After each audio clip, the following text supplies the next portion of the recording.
So today we'll discuss decrease and conquer technique. In that we have only one algorithm for syllabus. You have already learnt depth first search, DFS, BFS. You have heard of that in data structure. You have executed a program also, right? Today we'll discuss topological sorting. DFS, BFS is also, that is depth first search and breadth first search algorithms are also topological sorting. Sorry, decrease and conquer technique. And today we'll discuss another algorithm for decrease and conquer technique, that is topological sorting. The decrease and conquer technique is based on exploiting the relationship between a solution to a given instance of a problem and a solution to a smaller instance of the same problem. So here we consider if we solve this small instance of the problem, we can get the solution for the entire problem.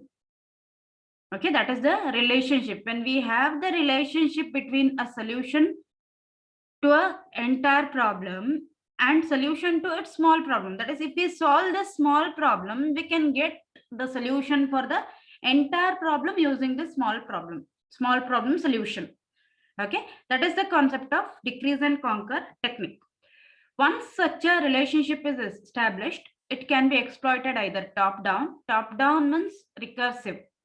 Okay, top down approach means recursive approach, or bottom up, that is without a recursion using iterative approach, bottom up. Okay, there are three major variations of decrease and conquer technique. First one, decrease by a constant value. Okay, we are decreasing by a constant value. For example, in the loop, we are decreasing by 1, for example. Every time we are decrementing it by 1. Okay, so by constant, a decrementation with 2, decrementation with 3, any constant. Okay, any constant value if you are using, that is decrease by constant. Then decrease by constant factor. Decrease by constant factor means, that is, if you are dividing the input by some value, that is, for example, n by 2. So you are dividing the input by 2, and every time you are working with half of the input.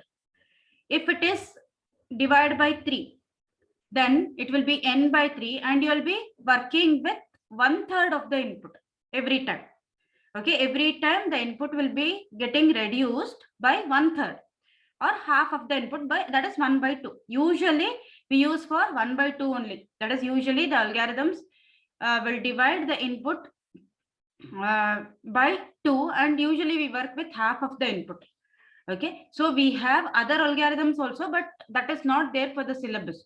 That is, which is divided by 1/3, 1/4.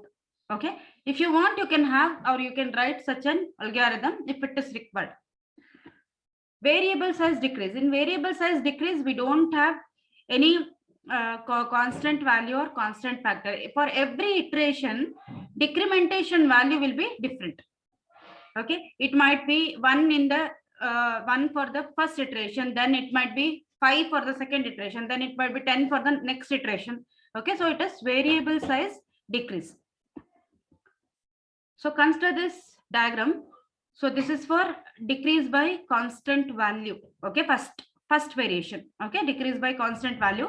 So we have problem of size n, then you are decreasing by 1, for example. Usually whatever the algorithm we are going to discuss, it will be we are reducing the value by 1 only.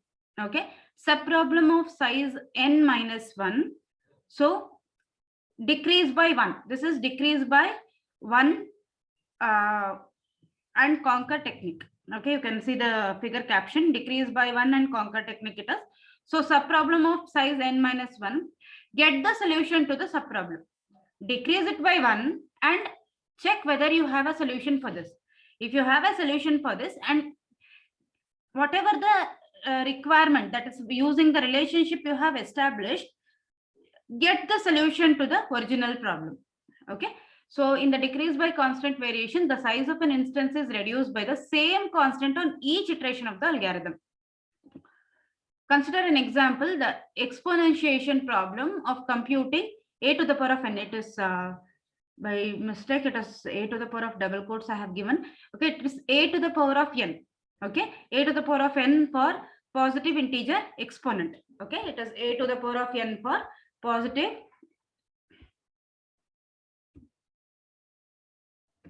Okay, it is a to the power of n for positive integer exponents. Okay, so see the formula here. F of n is equal to f of n minus 1 into a. Okay, it is, if it is recursive. Okay, if it is recursive, f of n is equal to f of n minus 1 into a, where this f of n minus 1 will be the solution for n minus 1 problem, solution for the size n minus 1. Okay, if n is equal to 1, then it will be a. What you are doing here, you are calculating a to the power of n. Okay, you are calculating a to the power of n, and here if n is equal to 1, obviously we'll be having only 1, a to the power of 1. So only 1a.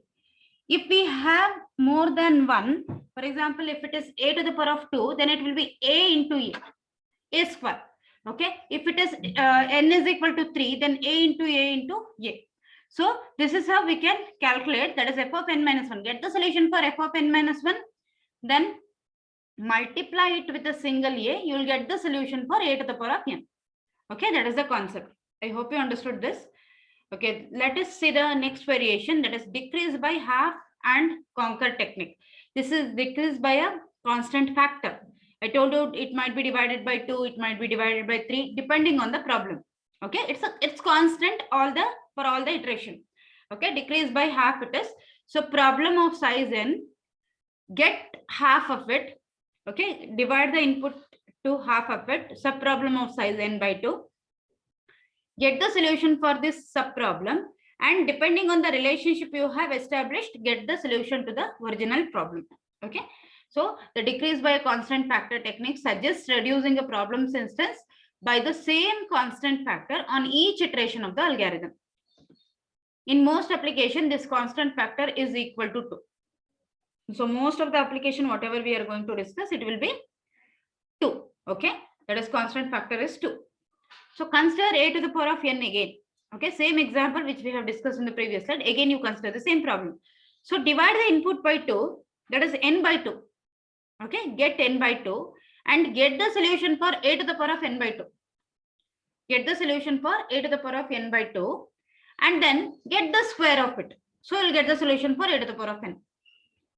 Instead of executing that n minus if you divide it by if you decrease by 1, you will have n minus 1, right? So you have to execute that iteration for n minus 1 time, right? So here, what you can do, you execute it for n by 2 times. Get the solution for that.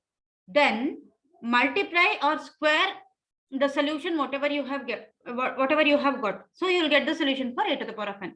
So a to the power of n by 2 into whole to the power of 2 whole square. So you will get a to the power of n value. That is, if n is even and positive. Okay, here we are checking for the positive values. Okay, n is positive value. For odd number also, n should be positive value.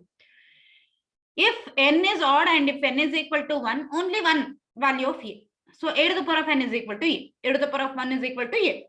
Right? If it is odd number and if it is greater than 1, then get the solution for a to the power of n minus 1 divided by 2, then square it and into a, multiply it with a. So this is the relationship. Whatever I'm saying you now, it is the relationship which we have established. Okay. So for example, if you want to calculate a to the power of 5, okay, 5 is an odd number, right? 5 is an odd number. So 5 minus 1, 4. A to the power of 4 by 2. A to the power of 4 by 2 into 2. Okay, get the solution for a to the power of 4 by 2. Get the solution for a square. Okay, get the solution for a square. Then square it. Then into a. So it will be a to the power of 5. N by, that is 4 by 2. It is 2. 2 square, it is 4. So a to the power of 4 you got. Now multiply it with the single a. So a to the power of 5 you will get. So I hope you understood the concept. This is decrease by half and conquer technique. Then the variable size decrease variety of decrease and conquer. A size reduction pattern varies from one iteration of an algorithm to another. So here it will not be constant. It will not be constant factor also. Okay. Size reduction will not be constant or with a constant factor. Every time it will change. Consider the Euclid algorithm for computing the greatest common divisor. So GCD of m comma n is equal to GCD of n comma m mod n. So every time you are changing the input, you are reducing the input. M becomes n here and n becomes m mod n. So every time this value will change depending on the modulus value, right? Depending on the mod value, that is whatever the remainder you get, that remainder will be placed here. So this will not be constant or this will not be constant factor also, right? Every time it will be varying. So the argument on the right hand side are always smaller than those on the left hand side and are smaller neither by a constant nor by a constant factor. So every time what you are doing, you are assigning the value of n to m, and whatever the remainder you get from the division of m by n, you'll assign it to n. So every time it will change. So let us discuss topological sorting. Topological sorting for directed acyclic graph, usually called as DAG, DAG. Okay, topological sorting for directed acyclic graph is a linear ordering of vertices such that for every directed edge u comma v, if you have, when you have directed edge u comma v, that is u will be tail and v will be head. V will be head, arrow will be pointing to v. Okay, arrow will be pointing to v. Vertex u comes before v in the ordering. Okay, vertex u comes before v in the ordering, that is topological sorting. Topological sorting for a graph is not possible if the graph is not a directed acyclic graph. Your graph should not contain cycle. If your graph contains cycle, then topological sorting is not possible. Okay, and then it should be directed. For topological sorting, these are the condition. It should be directed and it should be acyclic. Directed acyclic graph, then only topological sorting is possible. Okay, otherwise it will enter into infinite loop and will not get the solution. Okay, so depth first search. We have two methods here for getting the topological sorting order. First one is depth first search and second one is source removal method. You know the depth first search concept already. First we'll discuss this, then we'll go for source removal technique. So depth first search is an algorithm for a traversing or searching tree or graph data structure. The algorithm starts at the root node, selecting some arbitrary node as the root node in the case of a graph, and explores as far as possible along each branch before backtracking. Okay, backtracking concept you will learn in the last module, that is in the 5th module. But you should know backtracking means if we don't have solution, going back to the previous instance and trying to get the solution with another node. Okay, so here what happens, every time you are going to select one graph using the stack, you're going to check what is the how to traverse, that is in depth you are going to traverse the graph. So here consider the diagram given in figure A. So we have A to B, B to A. This is, we have a cycle here, right? We have a cycle here. Okay, when we traverse this graph, okay, according to the depth first search, when we apply depth first search to the graph, so first we consider in the alphabetical order, we are going to consider the vertices. Okay, so we are going to consider A as the root. Okay, A as the root. So A to B we have edge, right? So A to B will be traversed. Okay, A to B will be traversed. Then B to C we have edge, so B to C will be traversed. Then when we try to move further, C to D we don't have any edge here. Even though we have edge, C to D is not there. D to C is there. So what happens here? So it will try to move back. Okay, it will try to move back and it will consider the previous instance. It will consider the previous instance. From the previous instance, that is B, so we have two outgoing edge. One is to A, another one is C, right? One is to A, another one is C. C we have already tried. From C we cannot move further. So what happens here? It will try to go back to A. Okay, this is called back edge. This is called back edge. Will try to go back to A. From A we have two outgoing edge, one to B and one to C. So it will try with another edge. This is called forward edge. Okay, it will try with another edge to C. So it will go to C. From C we don't have solution. So what happens here? It will stop here. Okay, and it will remove all the content of the step. Then it will try to use the next vertex in the graph, that is D. So we'll get D. From D we have edge to C. We have edge to C, but this vertex is already visited. So it is called, so this edge will be used here. So here three edges are AB, BC and DE. Okay, back edges are BA, forward edges are AC. Okay, that edge is called AC, forward edge, and cross edges are DC. These are the, this is the cross edge. This is the cross edge, and we have another edge which is not visited yet, so that will be visited here. So D to E. This is how depth first search works. Depth first search forest of the digraph for the DFS traversal is given in B. Okay, it starts at A. That is, if you have confusion, consider in increasing order if you have numbers for the nodes, and if you have alphabets for the nodes, then you consider in alphabetical order. So 4 types of edges possible in DFS forest for a given graph. So we have 3 edges AB, BC and DE, back edge BA, forward edge AC and cross edge DC. We have this for our example, right? The presence of a back edge indicates that the digraph has a directed cycle. If we have back edge, it indicates that we have a directed cycle. If we have directed cycle, it is not possible to perform topological ordering. So always check with the graph. If we have directed cycle, then it is not possible to perform topological sorting. DFS forest of a digraph has no back edges. The digraph is called a directed acyclic graph. Okay. If we don't have cycle in the directed graph, then that is called as directed acyclic graph, usually called as DAG. Okay, consider this example. Digraph representing the prerequisite structure of 5 courses. Consider we have 5 courses. Okay, C1, C2, C3, C4 and C5. So according to the edges, if you want to study C3, you need to know C1 and C2 before. Okay, that is, for example, if you want to learn Java, you need to know C and C++. That is just an example I'm telling. Okay, so if you want to learn Java, you need to know C and C++. So it is like for learning C3, you need to know C1 and C2. This is a prerequisite for C3. Similarly, for C4, if you want to learn C4, you need to know C3.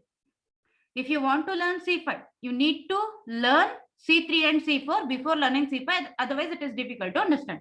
So these are the prerequisite. So now we want to get this prerequisite in the topological ordering. So we want to get the solution for this. Okay. So consider the stack content.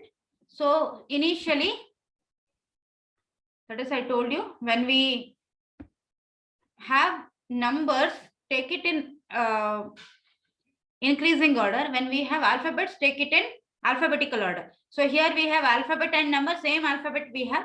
So consider the number. So consider C1 first. Okay. C1 will be added to the stack. Okay. Then from C1 to C3, we have edge. C1 to C2 is not there. So C1 to C3 is there. So add it to the stack.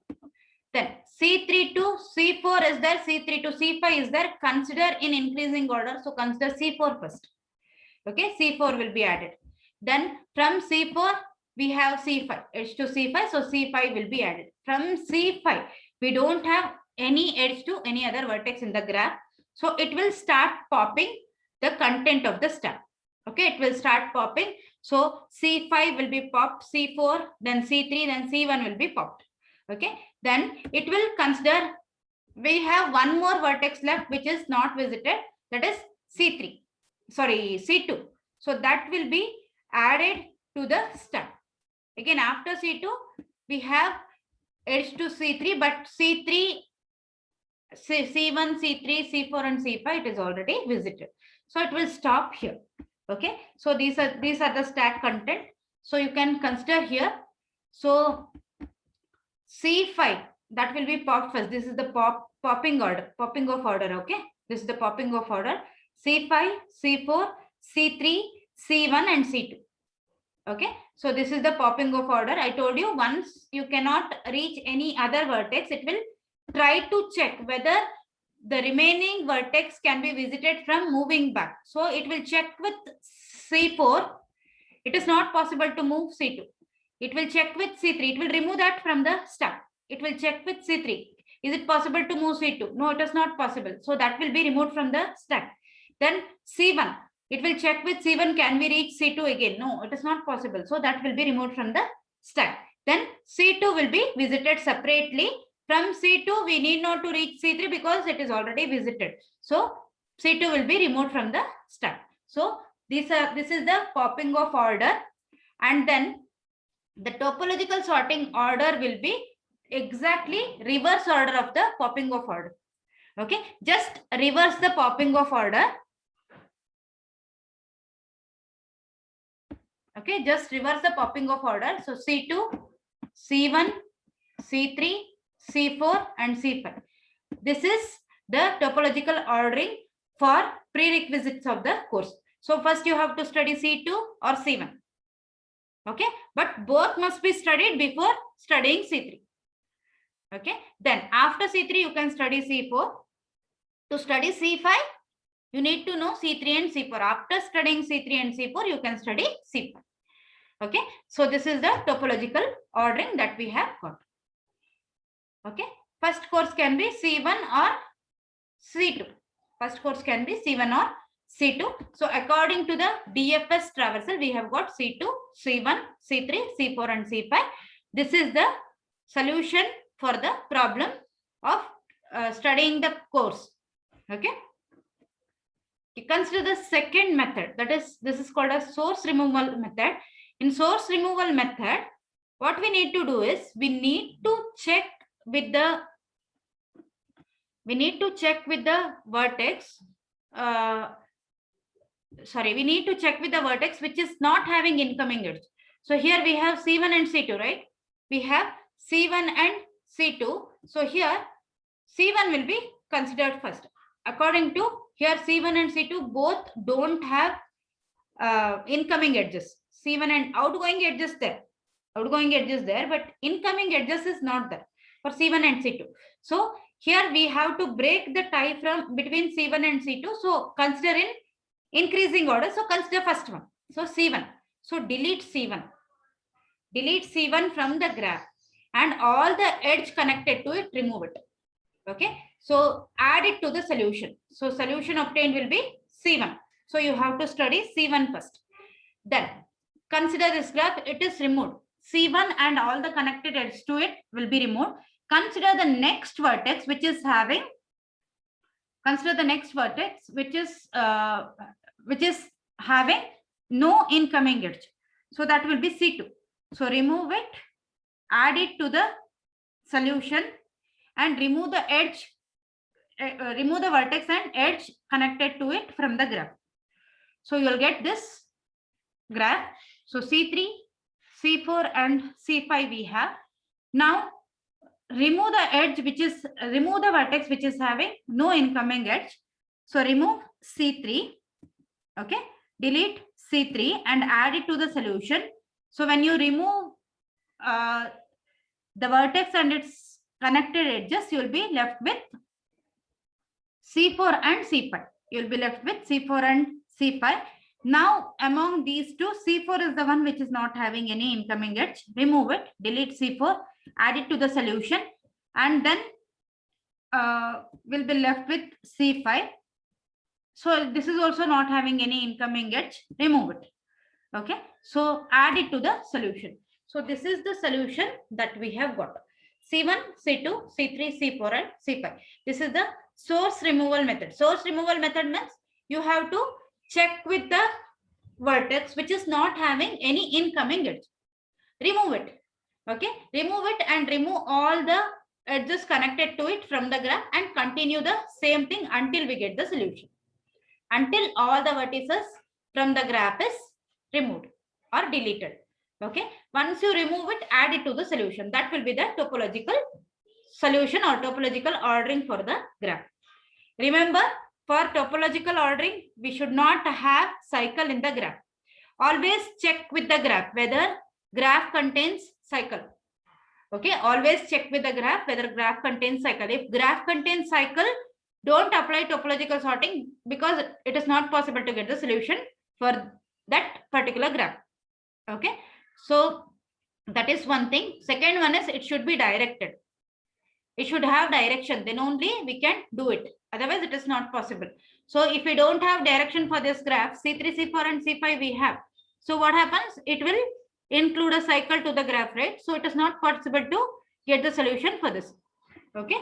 So here, remember that is we need to have directed graph and it should not contain any cycle.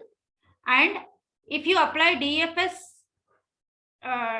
method for getting the topological ordering, then we have to reverse the popping of order. We have to reverse the popping of order to get the solution.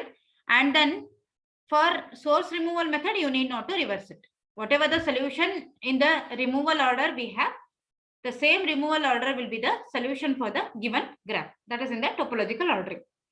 Okay, I hope you understood the concept. If you have any doubts, you can ask me.